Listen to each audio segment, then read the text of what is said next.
episode of Let's Talk, exploring the issues affecting all of our lives. I'm your host, Austin Harris. It's been 20 years since the People's Progressive Movement entered the Cayman Islands political landscape. During that time, they have led 3 government administrations and enacted a number of policies that have benefited Cayman as a jurisdiction, its economy, and people. As we celebrate this milestone, we also take a look back to those early years and ask what was the impetus or inspiration behind the movement, particularly at the grassroots level, and is it still relevant today? To help answer those questions, it is our pleasure to welcome on today's episode one of the original members of the People's Progressive Movement. We have with us in studios Mr. John Meghoo. John, thank you so very much for being our guest. Thanks for inviting me. I'm very Absolute happy pleasure. to be here. Yes, sir. Well, before we get started, we have a bit of a tradition. We'd like to get to know a little bit about our guests, their background. So for our listening audiences, tell us a little bit about John Meghoo. I was born in Jamaica, and I came here 9 years old in the 70s. Yes. My parents were posted here to work for the church twice, once in the 60s and the second time in the 70s. And when they came in the 70s, I came with them. Okay. And I've been here ever since. All right. Fantastic. And I guess you have been a proud member of the People's Progressive Movement from the very early years, as we celebrate 20 years of their existence.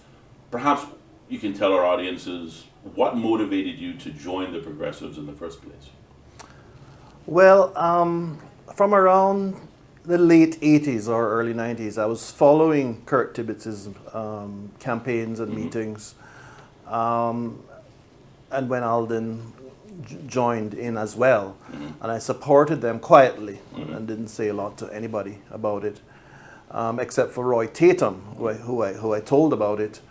And sometime in around the 3rd year of its existence, or the 2nd year, he invited me to join. Okay. So I joined and I took part in various capacities as member of a Georgetown committee and then member of the executive, and I'm a member of the executive today. So yeah, that's how it sort of came into being. I don't think there was any one defining moment. I think it just sort of naturally flowed. All right. So 18 years, give or take, been a member of the People's Progressive Movement. What has that experience been like for you as an individual, particularly in perhaps a non-political capacity, behind the scenes, but certainly a member of the decision-making body? Well, I think because of my own personal interest in politics, including internationally, it's been a really good experience, and it's good to know our context, especially as compared to other people's context. It's been a roller coaster in many ways. We've had our wins and we have had our losses, and I've been there to experience both. Yeah. So yeah, it has been up and down, and as you say, it was sort of in the back office. Sometimes it was in community projects, such as distributing plywood at hurricane time, or provisions at Christmas. So all sorts of different activities. Sometimes it was repairing some needy people's home. Yeah. So it was all kinds of community-based activities that I like about the PPM, as well as the high-level political stuff, but I'm not involved at that level. Indeed. You mentioned a lot of community engagement, yes. And certainly there are a number of different events and ways in which the People's Progressive Movement have assisted the community. Are there any personal favorite events or projects that you've been a part of that you found particularly personally fulfilling? We did do a lot of home repairs and yard cleanups. Because I'm a DIY person and I like tools and power tools and things like that, that's my favorite. I quite naturally just go up on a ladder. Okay. But I like all the other stuff as well. I like the events where we have food sales and meetings and planning for various events and conferences and so on. But my personal favorite is a community project because I like a cordless drill, and I like those things personally. And most people don't even know that. Yes. But I do indulge in those things quite a lot. Indeed. Now, you mentioned earlier on that when you first came on board as a member, you were working or supporting, perhaps is a better word, one or two specific representatives of the party. Over the course of your 18 years as a member, do you have a favorite progressive politician or representative, either in your larger district, or perhaps now as we've moved towards one person, one vote, a favorite representative within your own respective constituency? I heard when you asked Chris White the same question, Yeah. and I was surprised at how similar my response was going to be as to his response. Yes. So it's kind of automatic for me to think about Kurt Tibbetts and Sir Alden McLaughlin.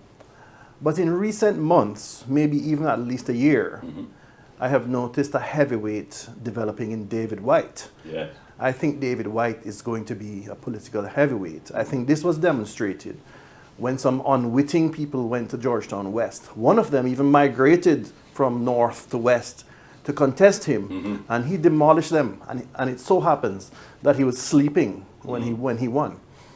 So without much effort, David White is a political heavyweight. Indeed. Well, certainly, and I mention it to him all the time, he certainly has grown into that role since his first term, now into his second term. And I think I'd have to agree with you that certainly he seems here to stay. Yeah.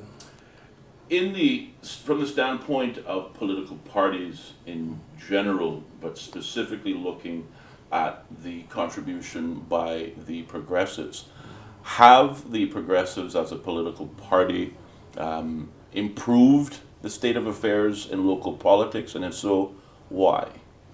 Yes, every time that they have been either the government or have led the government, they have improved it. And even when they're in opposition, they provide discourse and I think developments which have elevated our level of political development and maturity.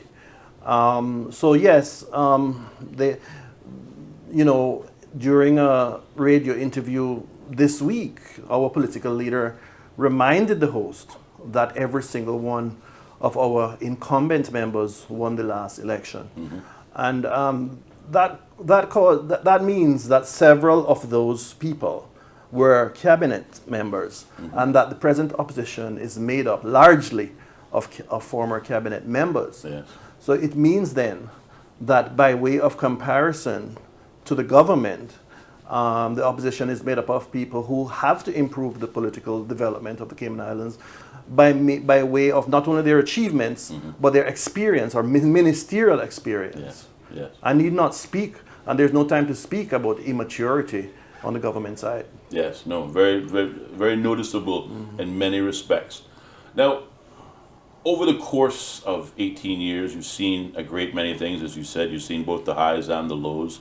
The People's Progressive, over the course of their 20-year, have led 3 different government administrations and enacted a number of policies that are still very much in effect and benefiting the community and its people to this very day.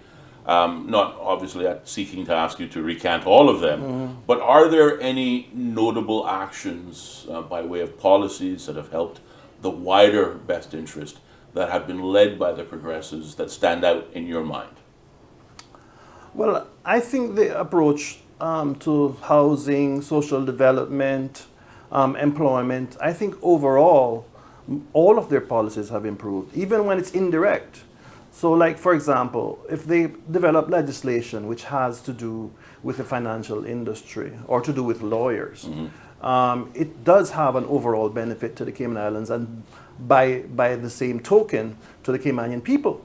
So I think almost everything, in fact, everything they have done has provided benefit. You know, when they updated the Constitution, which Chris mentioned, so I'm copying him. Yeah. So they developed one man, one vote, or one person, one vote. So almost everything they did can be traced back to benefit in terms of the Caymanian people and the Caymanian way of life. Indeed. You alluded to the answer, I suspect, to my next question earlier on, but I'm going to ask it more directly. In 2021, the progressives all of their incumbents were certainly re-elected, but they lost the government presently to the PACT administration. But if you had the ability to turn back time, would you like to see in the here and now a progressive-led government, and if so, why? Anything, or especially the progressives, has got to be better than the shambles that prevails right now. What's happening right now is a state of confusion, incoherence, splits within the government, people being suspicious of each other, and a state of shambles. We have already seen our leader speak about the premier walking back on what one of his ministers had said on more than one occasion.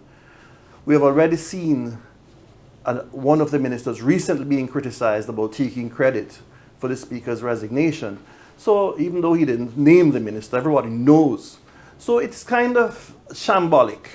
And people need to understand that PPM are not opposing for opposing's sake, but we're opposing because the country deserves better.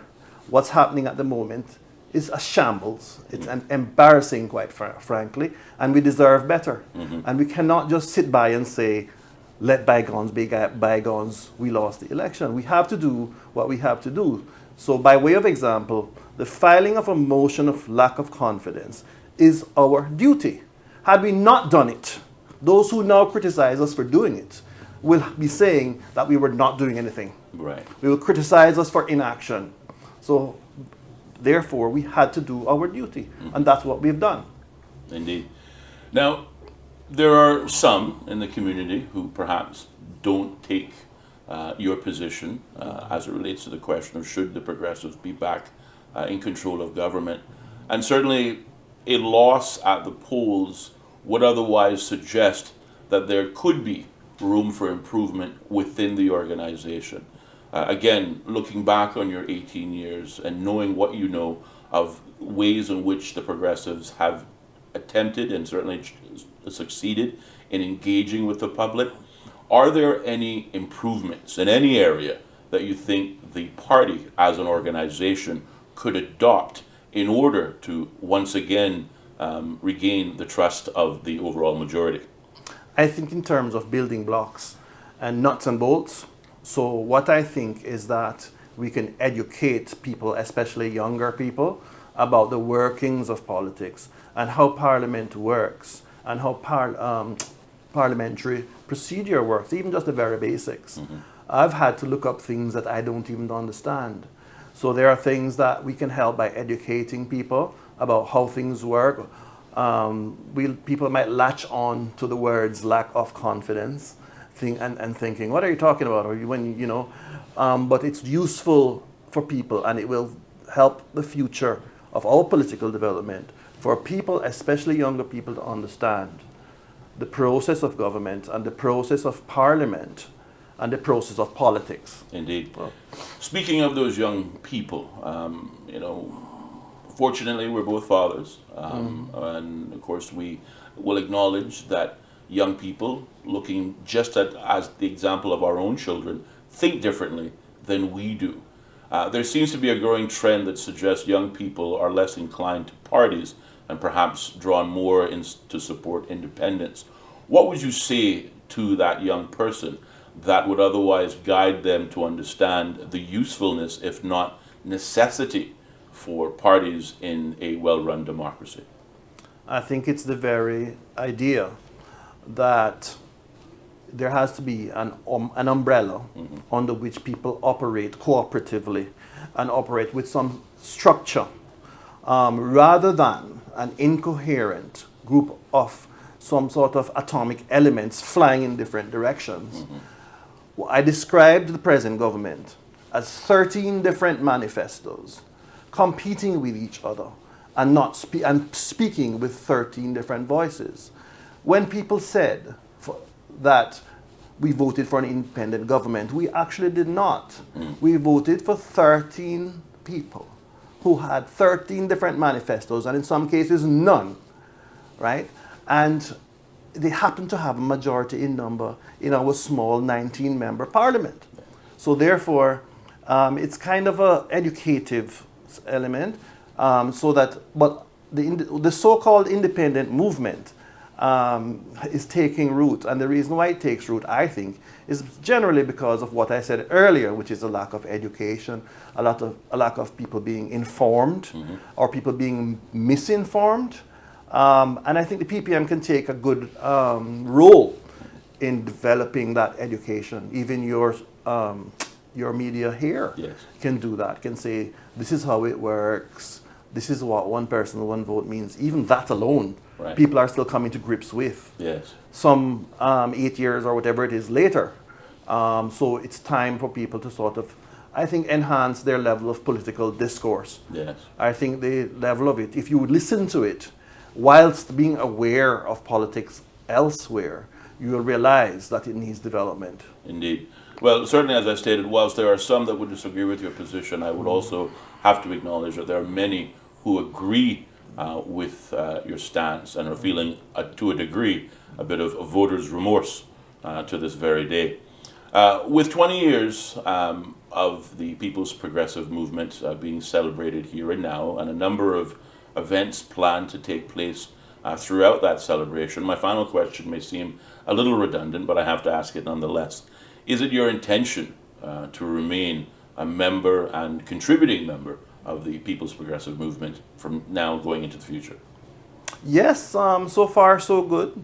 One of the things that people say about political parties is that they sort of equate it to some sort of cult where people have to live in a commune in some little huts and all wear white robes and come and bow down to the leader. One thing about the PPM is quite the contrary. It's far the contrary. We've had 3 leaders. We've had Kurt Tibbetts, Sir Alden McLaughlin, and now Roy McTaggart being our political leader. And there's nobody hoping to stay in office until death. Everybody, no matter how much we love them, sees a life after politics. So it's, one of the things people like to say too is that it is, you have to agree with everything. I don't agree with everything that the PPM has done. Nobody's going to shoot you for that.